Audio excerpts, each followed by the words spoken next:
Ensuite, sur la possibilité d'import un fichier d'utilisateur.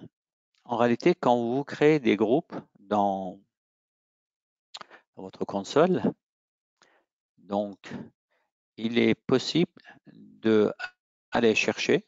Donc, vous pouvez créer un groupe.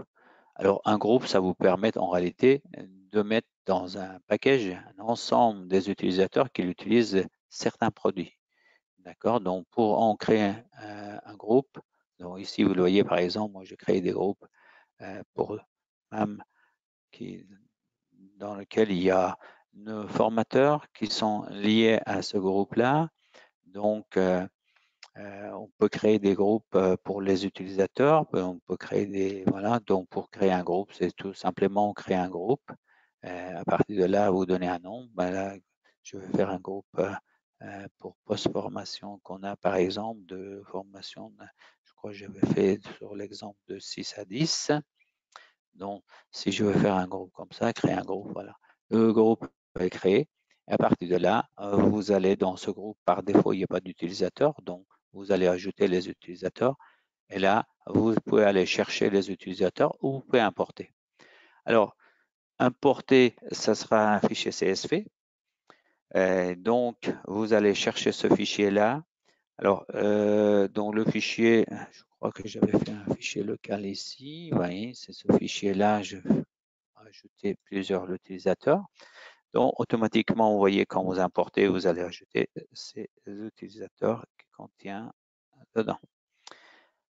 Donc, il est en train d'ajouter mes utilisateurs et ensuite, automatiquement, s'il y a des produits qui ont été déjà affectés à ces utilisateurs, vous allez le voir, ce produit-là, directement. Sinon, vous pouvez ajouter n'importe quel produit. Alors, attention, par contre, quand vous attribuez des produits, vous attribuez à l'ensemble de ce groupe-là. L'avantage de groupe, c'est ça d'ailleurs. Si j'ai un groupe SIG qui utilise AutoCAD Map, donc je crée un groupe qui s'appelle SIG et je vais mettre l'ensemble des utilisateurs de Map dedans. Donc, en associant dans le produit AutoCAD Including AutoCAD Map, l'ensemble des utilisateurs, ils vont prendre celui-ci.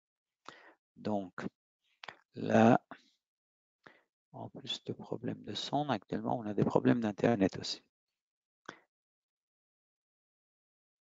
Voilà.